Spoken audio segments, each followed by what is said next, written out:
I was listening to the radio while I was working in the kitchen fixing dinner, which isn't multitasking, it's just floating along the river of time, and there was an interview with a guy who had made a documentary movie. His friends had blindfolded him and driven him to a city of their choice, which turned out to be Knoxville, Tennessee. They left him there with $25 and the clothes he was wearing. His goal was to stay there for 30 days, at which time he wanted to have a job, be living in an apartment or home, and have saved at least $1,000. I thought that was interesting and ambitious, so I decided to look him up on the internet. His name was Adam Shepard, and his film was called American Dream. It turned out that Adam Shepard is all over the internet. He's already written 2 books and seemed to be the host of his own TV program, also called The American Dream, in which he interviewed lots of people, asking them if they believed in the American Dream and what they thought that meant, the American Dream.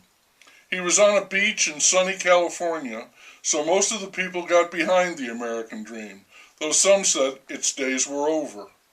All of this, the books and videos, despite the fact that he was still a young man, appearing to be in his mid-20s. One of his books was entitled 1 Year Lived, which looked to be about his travels around the world, getting a head start on his bucket list, embracing lots of happy children, embracing sunsets and mountains, embracing life. There was a lot of embracing and leaping and laughing, and in general a harvest of joyous celebration going on, filling up his year and making the viewer think, of course, what the hell did I do with my year? There was also a video of him as a contestant on The Price is Right, wearing a shirt that read, "Drew Carey is my wife's exception." He was called down, won the bid on a bicycle, lost his game, and busted out when he spun the wheel. But he was a perfect, excitable, voluble Price is Right contestant. His other book was Scratch Beginnings, a record of a year or nearly a year he spent in Charleston, South Carolina, starting out with only $25 and winding up with an apartment, a pickup truck, and $5,300.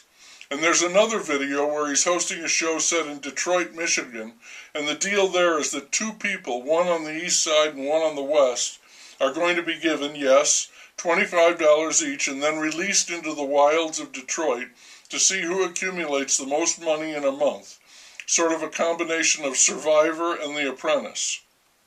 So he's working this idea pretty seriously. He said he got the premise in college after reading a book entitled Nickel and Dimed by Barbara Ehrenreich. That got my attention because I had read that book too, several years ago, and I could recall being very dissatisfied with it. It's gained her quite a bit of attention, near celebrity, and I disagreed with nearly everything in it.